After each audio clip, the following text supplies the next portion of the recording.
Hey everyone, welcome back to the channel. So in today's video, I'm going to be discussing like a versus in a sense. So it's Harry and Meghan versus William and Catherine, the Prince and Princess of Wales. Now, normally I don't like to do this type of thing because I don't like comparing, as in like pitting them off against each other, which is why I don't really ever do videos in regards to the way Meghan might look compared to how Princess Catherine looks. But in this particular video, I think it's very important to look at the differences and why I believe that the Prince and Princess of Wales are always going to succeed over Harry and Meghan. So if you want to join me in this video, if you don't know what to do by now, you should grab your drink of choice and drop it in the comments what it is you are sitting back and relaxing with today while you watch this video. And as you know, I always say add a little something to that drink of choice because it's 5 o'clock somewhere. So grab your drink and let's dive right in.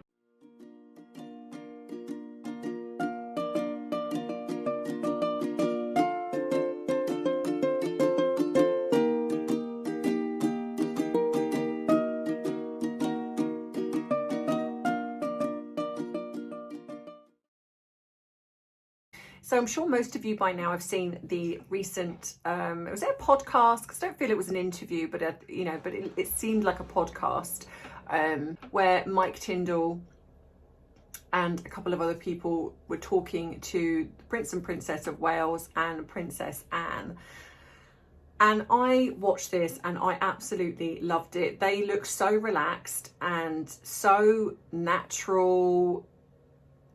There was no gripping onto each other for dear life. It was very sort of light-hearted, very jovial. They talked about their children. They talked about the way they're quite competitive. I absolutely loved it. And I think that I love the fact that we're getting more and more things like this because we're starting to see, not just what we're shown on the surface with the royal family, but we're seeing like behind the scenes almost of like what they're like just as natural, normal people. And when you look at the things that they discuss, and even though, yes, they're bringing in elements of themselves and their family, but they're also focusing, and I loved the message when they brought in like how being, sports for them is so much more than just sport. They bring in the natural sense of them, how competitive they are, but they also bring in elements where they talk about how they raise their children and one of the biggest things I think that they talk about is losing, encouraging children to be okay with losing. And I think that this is what I'm seeing a lot of today, especially in schools. And I don't know if any of you have experienced this in your own school, perhaps with your own children or grandchildren, is the fact that schools are now not allowing children to lose. It's like everyone's a winner. Now, when I was at school, I don't know about you guys, but when I was at school, we had first, second and third place. And you would get, I think you got a little medallion. And I think I even got, I think there was even some sweets that we were given as a reward for winning. And I think it's a real shame that that's now gone, because I think what it does is it creates healthy competition. It creates you to strive. It creates you to want to better yourself. Because as someone who, I love sports when I was at school, and one of the things I really enjoyed was running. And I'm going to be honest, I was pretty good at it. And there was me and, oh, for goodness sake, someone's revving their car outside. There was me and my best friend at school, and who I'm still best friends with today. So I've known her for 40 years because we met when I was 10 years old. And both of us were kind of one of the fastest. And I can remember this healthy competition of always wanting to beat her, and she was the same with me. Like when we did relay, we were always competing as who was going to be the fastest. And one of us was always at the beginning and one of us was always at the end. And I, as much as I'm sure, I'm thinking obviously back to when I was younger, I'm sure I didn't think of it in the way I think now, but there was this drive, this competition to better myself. And if I lost, there was that disappointment of how I lost and why I lost and could I do better. I mean, I think it probably come out in probably tantrums more so back then, being as I was younger, but I still learnt what it felt like to lose. And I'm really getting irritated with the fact that this car is just choosing this particular moment to clearly break down or something while I'm recording. Time to deal with my anger issues. Here we go again. So just start your car, start your engines and go. Hopefully now it'll be fine. But yeah, so I just think I love their message. I love their message where they're trying to encourage their own children to understand that losing is part of life. It happens. But what you do with that, and rather than just throw the towel in and just be like, do you know what, I'm going to give up. It's like, okay, so what can we do better next time? Can we train more? Can we do things that are better to create us perhaps to win next time? And I do think it creates a better message for children rather than everyone's a winner. Because not only that, I mean, yes, okay, it appeases the people that perhaps feel that they've lost. And so they feel they're getting something rather than feeling like they've lost. But what about the people that work really hard to win? You know, I definitely think that losing is a healthier message to give to children, like I say, to strive. Because people that really work hard to win, what's the point of that if you're not recognized for that achievement, if everyone's a winner? If a person works really hard to win at something, but then they find that their teammates are getting that recognition just as much as what they do for winning, what that's going to do is it's going to create less and less people to want to win. Can you imagine in sports, like in the, say, whether it be rugby, football, etc., when the winning team score the winning goal, but then you know the person in charge goes, everyone's a winner, everyone wins. There isn't a team that actually who's trained and worked hard. Even the losing team's a winner. Can you imagine that this would just be the death of sports, wouldn't it? But why? So why are they doing this in schools even? So I love their motto of creating their children to understand what it's like to lose and be okay with that, be humble with that loss. And the same with winning. It's okay to win. It's okay to be proud of that achievement, but to not do it in such a way where your ego is getting in the way of that. You know, you're humble within that. You're grateful for your win, but you do it with grace and dignity, because, you know, for the people that have lost, it is hard to deal with that. So there's finding that balance between that. But I love that they're so inclusive in everything that they talk about. They bring in that, you know, they use their own skills to discuss things in a way that doesn't alienate you. It's like you're watching this and you feel included, even if it's not even about you. You feel that you understand the message they're trying to get across. There isn't any point when I was watching that, and appreciate the fact that I might be a little bit biased because I do love them. I think they're such an amazing couple and family, and I love Princess Anne. She's just one of my favourite people. But regardless of that, I would like to think that I'm somebody that if I didn't like something or didn't agree with something, I would state it. And there isn't anything that when I listen to them, that I don't kind of feel that they're so relatable. You know, the way they talk about their children, the way that, you know, when they talk about how maybe one of their children just gets more upset than the others, or maybe throws a tantrum because they've lost, etc. They just are so relatable, and they bring in the family. And I love the fact that they are doing this more and more. And then you compare that to the likes of, say, Harry and Meghan, who are completely polar opposite. So the difference with Harry and Meghan is that everything they do is about themselves. That's self-serving. You can tell the difference between if you look at the interviews they've done, the podcasts they've done. Not once in the podcast with William and Catherine, or any podcast they've ever done, have they spoken about anybody else in a negative way. Not once, I believe. And that's the difference between the way the royal family are in comparison to Harry and Meghan. If you look at everything that they have ever done right from the beginning. And I'm not talking about when Harry was actually part of as a working royal. But I do think, like I say, a lot of the things that happened with him were very protected, the royal family. But since he's left with Meghan, everything they have done has been self-serving. Everything that they've put their name to has been self-serving. They don't follow through with anything else. That, you know, when you have Catherine and William who put their name to something, they follow through with that. Whereas with Harry and Meghan, they don't. You know, if you look back at the interview, they, you know, even right back to the interview in, was it South Africa, where they, the most infamous one they've done aside from the Oprah and the mocu-series. There have been quite a few actually. But they took a situation which was supposed to be about highlighting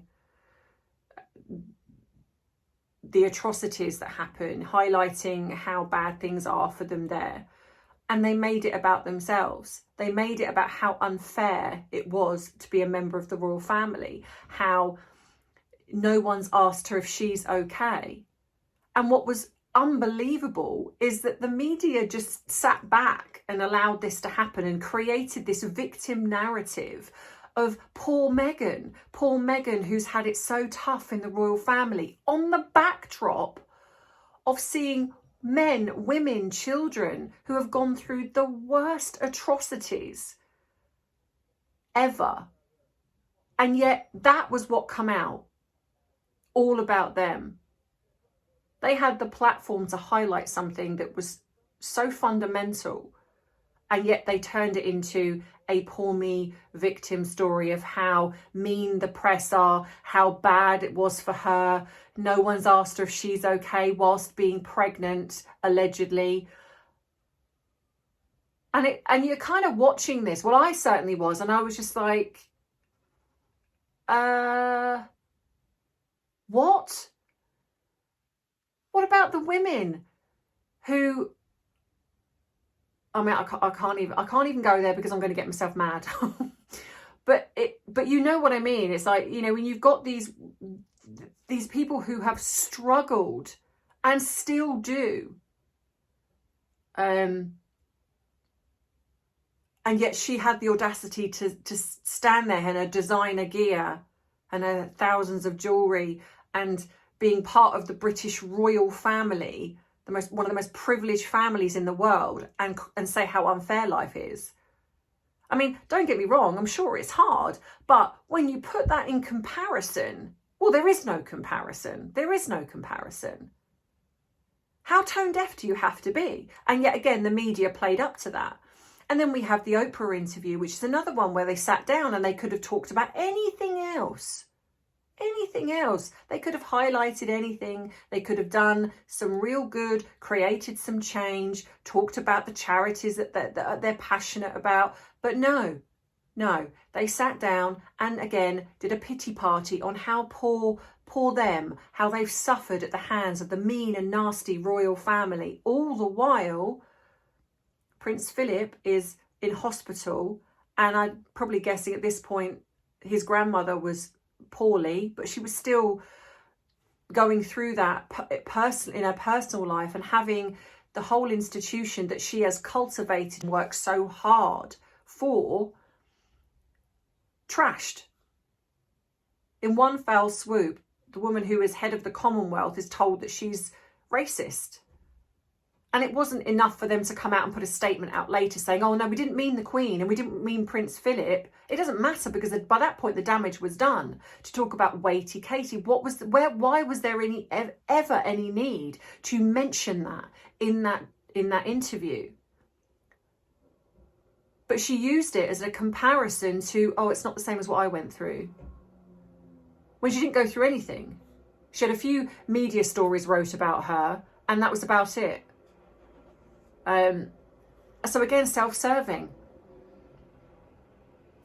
You know, you then look at the fact that Harry's gone on to do the other thing with the Apple TV series. Then you have the book that he's done, her podcast that she's done, every single one of them is about her or him and how unfair it is and how awful it's been and the trials and the things that they've gone through. Now, again, I'm not saying that they shouldn't talk about aspects of themselves, of course. However, when you start to see that this is all they ever do, the Mock-You series is one of the latest ones, along with like his book. Again, how unfair life is, how awful it's been, how mean and nasty the royal family are. And yet, have you ever once heard or seen Prince and Princess of Wales, or any of the royal family for that matter, come out and disparage Harry and Meghan? No. And that is why people that adopt the same sensibility as William and Catherine will win every single time. And if you are somebody that has gone through bullying, or is being bullied, or whatever it is, one of the best things you can do, and I know that it's hard, and you must imagine how hard it must have been for them, and probably still is, given that they're in the public eye, is ignore it. And I know that a lot of people have said, you know, they need to say something, they need to do something. No, they don't, because what is happening is that everything has been done. Look at how Harry and Meghan are now received. Harry's a joke, and the only thing that he's got really left is Invictus. And even that, like I said in my last video, I personally think he needs to step away from and not be the face of Invictus anymore. In my opinion, he should choose the veterans as being the face of, because that's what it's about, not about him. Yes, he started it, doesn't matter the whys and wherefores, but he is now the face of Invictus, and he shouldn't be, because he's damaging it, in my opinion. Because everything that comes out of his mouth is so disingenuous and doesn't match, because you always have to look at actions. Everything William and Catherine talk about, their actions match that. Everything. Harry and Meghan, however, preach kindness, but don't act kind. Preach, let's care about the environment, but run around on private jets and massive SUVs when it's needless to do so. Preach family, but have treated their families abominably. Talk about what they want privacy, but yet when it suits them, they come out and they're not private. Everything that they talk about goes against the way they behave. And that's what I always say to anybody. Don't look at what somebody says. Look at how they act. People can say whatever they want, but if their actions don't match, then what you're seeing is a misalignment. There's cognitive dissonance, and you see this a lot with Harry and Meghan. The things that they talk about do not match the way they behave. And that is why they will never win in the eyes of the public. Of course, they're always going to have their little fan base. I'm not being funny. You've got the most heinous people in the world that have fans that believe them. I mean, even when you look at, say, for example, Amber Heard and Johnny Depp, the evidence was there for the whole world to see. But yet Amber Heard still has fans, albeit that she doesn't have as many.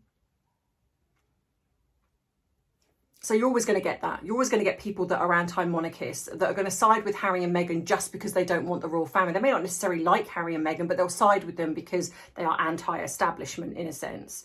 Albeit that Harry is still a prince of the UK, and he still utilises the titles that were gifted to him upon his wedding day to Meghan. So, you know, that's why, like I say, in the eyes of the people, well, the people that use their brain, the people that actually can see what is going on, that's why they will always support Catherine and William. You know, the royal family have come up against a lot worse than people like Harry and Meghan, and they've survived. And you've only got to look at the recent footage of Catherine and the cheers when she was on the cam were just amazing. And she didn't need to buy that. She hasn't bought that. That's because people love her, because they see her heart. They see how genuine that she is. And that is why people like that will always win. So when we see the people kind of going, oh, the royal family need to stand up and they need to say something, need to do something, they need to expose Meghan. No, they don't. Because actually by doing nothing, what they've shown is that regardless of what mud is thrown at them, they can rise above it. And the fact that Harry and Meghan consistently keep trying to throw mud, even recently at the Invictus, he couldn't help but again, I didn't get any support by my family, has to bring it in again. And people are sick and tired of it, sick and tired of his complaining and moaning and whinging when he's been given one of the most privileged positions in the world with the amount of money that he's had and opportunities he's had. And all he does is sit and whinge and moan. And the same with Meghan. Meghan is a little bit more, I would say, astute than him. I definitely think she read everything wrong. I think she truly believed that she could win the hearts of people because she wanted to be the next Princess Diana. But unfortunately, as we all know, or most of us know by now with narcissists, that when you let them have free reign, eventually they will expose themselves because they can't help it. They can't help it. If you ignore them, and I know that there are exceptional circumstances, don't get me wrong, but I think the royal family have played it exceptionally well. And I would say to anybody, unless you are in a situation where obviously there is violence involved, and by that means you have to do whatever you can do to protect yourself, and sometimes ignoring can infuriate, especially if you're living with the person. So we're not talking about that, but what we're talking about generally, if you've distanced yourself from somebody who's a narcissist, the worst thing you can do is give them airtime, because that is an avenue back into your life. The worst thing you can do is tell them what you think of them, because they don't care. All they care is that narc supply, and they get that even by you turning around and saying, I hate you and you're this and you're that. They don't care about that because they don't see the world the way you see the world. The best thing you can do is act like they don't exist. And that infuriates a narcissist. And eventually what they will do to get your attention, to get you back or whatever it is, they will end up doing something that exposes who they are. It might take time. It might do. But eventually it will happen. The best thing you can do is thrive, succeed. Don't let bullies take you down. Keep going, as hard as what it is. Have your moment where you're licking your wounds off, or having that moment where you feel sad or upset by what's happening. It's okay to do that. You're a human being, but then pick yourself back up and show yourself that you're not going to be beholden to this type of behavior. And the royal family have done that. They have gone through the worst, and they go through it in the public eye. They have been hauled over the coals. Everything they do is exposed, and the slightest thing that they do that's deemed as negative, it's thrown everywhere. Like, for example, when William didn't go to Australia, that was plastered everywhere. But did he come out complaining and moaning and saying, oh, poor me, and this is so unfair? No. What he did is he come out, he did a video congratulating the Lionesses, talking about how amazing it was that they got to where they've got, and he's really sorry that he couldn't be there. Him and his daughter did this lovely little video, and that was it. That was it. And then he ignored it. And what's happened? It's gone away. Because the thing is, when you feed it, it perpetuates it. If you constantly feed into this bullying, arguing back, fighting your corner, it just perpetuates it. Perpetuates it. So the best thing to do is not keep adding fuel to that fire. Just let it die down. And it's hard. It's hard when you're hauled everywhere and trashed and vilified. It is hard not to want to defend yourself. But as long as, and like Catherine said in one of these interviews, actually no, sorry, it was in her engagement interview, the fact that the people around her know who they are, the people in her life know and trust who she is, and she trusts who she is. That is all that matters. It's not nice to go through something, it's not pleasant, but you have to know who you are. So when somebody comes out and they go against you and they trash you, you can stand back and be like, you know what? If somebody chooses to believe that, there's nothing I can do or say to change that. And it's not my place to. It's not my place to change that. Stand true to who you are. And that's what they do. They stand true to who they are. Harry and Meghan will just do whatever they can to try and change the narrative. And that's why there's a constant revamp of image. If you are genuine, if you are true to who you are, you don't need to revamp an image, because this is your image. This is it. There is no revamping of anything. It's like, this is who I am. Take me or leave me. It doesn't matter. But with Harry and Meghan, especially Meghan, she needs to revamp her image, because whatever she tries is false. So she tries it and it doesn't work. So it's like, okay, well, we need to try something else. And this is why I think she puts out the victim narrative, like the miscarriage, which I don't, in my opinion, and I might be wrong, but in my opinion, I don't believe that miscarriage happened. I don't believe the suicidal tendencies happened when she was allegedly pregnant. Don't believe it. Because most people don't put that out there in the public eye. You know, she needed to glorify that. She needed to put that out there because it creates a victim narrative. If you feel, you can't help but feel sympathy for someone who's gone through something. And that's why she did it. You know, she's getting this negative press. So if I put out this, oh, this happened, you can't vilify a woman who's just gone through something like that, because it's wrong. And it's, you know, and it's unquestionable that you would look at somebody and think, I don't believe you. Like Piers Morgan said, I don't believe you. Oh, well, we can't do that. We must believe her. Why? Because she's a woman. Because believe it or not, women lie. Men lie, women lie. Narcissists lie. They will do whatever it takes, even faking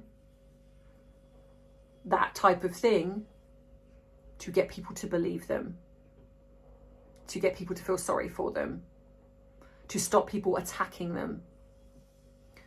And that's the difference. And that is why, like I say, William and Catherine will always win. I think the royal family will always win, because that's what they do. The great saying of, is it never explain, never complain, or never complain, never explain. I always forget which way around that is.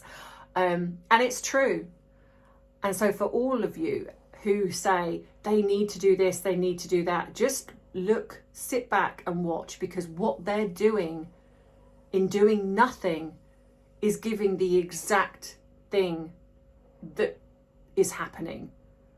Meghan is not popular. She is not wanted. She is so desperate that she will turn up to a Beyonce concert and get her photograph taken with famous people. But ironically, those famous people, when they put that picture up, they crop her out. She is not. People see her for who she is, a fame-hungry, money-grabbing grifter who has used her position to get to where she is, to marry a prince, a dimbo prince of the royal family who believed her, unfortunately. And I would say by now is realising who she is. And that's why he's probably off doing the things that he's doing now on his own. So anyway, let me know what you think in the comments. Do you agree with me? Do you have your own opinions on why you think the royal family succeed, or why do you do you think that Harry and Meghan are succeeding? You know, what are your thoughts and opinions on this? Or do you agree with what I'm saying? Don't forget to give this a thumbs up, a like if you've enjoyed this video. Don't forget to subscribe if you do not wish to miss future uploads. If you haven't already subscribed to my other channel, which is where I'm going to be discussing this type of thing, but when it comes to high profile famous people, past and present. So if you're somebody that's interested in, say, the background of Elvis Presley and why he got to where he did and what happened to him, or maybe it's Marilyn Monroe, or Ghislaine Maxwell, or Jeffrey Epstein, or whether it's, I don't know, Judy Garland, Shirley Temple, or maybe you want me to do a bit more of a deep dive into the Johnny Depp and Amber Heard trial or their relationships. Anything. This is what that channel is going to be about, and I'm choosing to do that separately from here because otherwise it is going to get very confusing. So if you want to subscribe to that channel, I've just done my intro video that's gone up, and so go across, watch that video and drop in the comments of who you would like me to discuss. And so I will then choose somebody, and I'm going to do my first video either this week or next week, depends how much research I have to do. My other channel is also Tea and Therapy. If you are somebody that wants more sort of therapy related ideas, ways to help yourself navigate life in general, where I talk about narcissism and other aspects of mental health, go across and watch that and subscribe to that channel. You can also subscribe to my son's channel, which I'd be super grateful for. At the moment he's trying to get his 4,000 viewing hours so he can become monetized. So if you only want to subscribe or support one other channel, then if you could go across and support my son's channel, I would be eternally grateful to get that for him. At the minute he's just busy working on Australia, but he said to me that he will be doing more videos to be uploaded. So yeah, you can buy me a cup of coffee if you've got something from this video and you've enjoyed it. You can go across and click on the link. All the links are in my description box of these videos. You can also click on the little link above the subscribe button. You can become a member, where your name will go up on the member board, and you will also get little extras that other people do not get. You can buy my bubble merchandise. You've got my PO box that you can send me something. You can subscribe to me on Instagram, TikTok, just various other platforms. But all of the links are there in the description box below.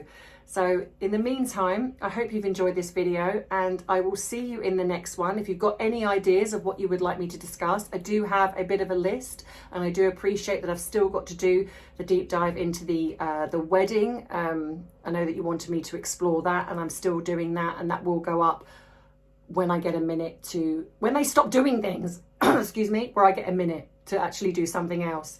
But I haven't forgotten. So in the meantime, have a wonderful rest of the day, whatever you are doing, and I will see you in the next video. So take care as always. I love you, I appreciate you, but most of all, I respect you. Take care. Mwah. Bye.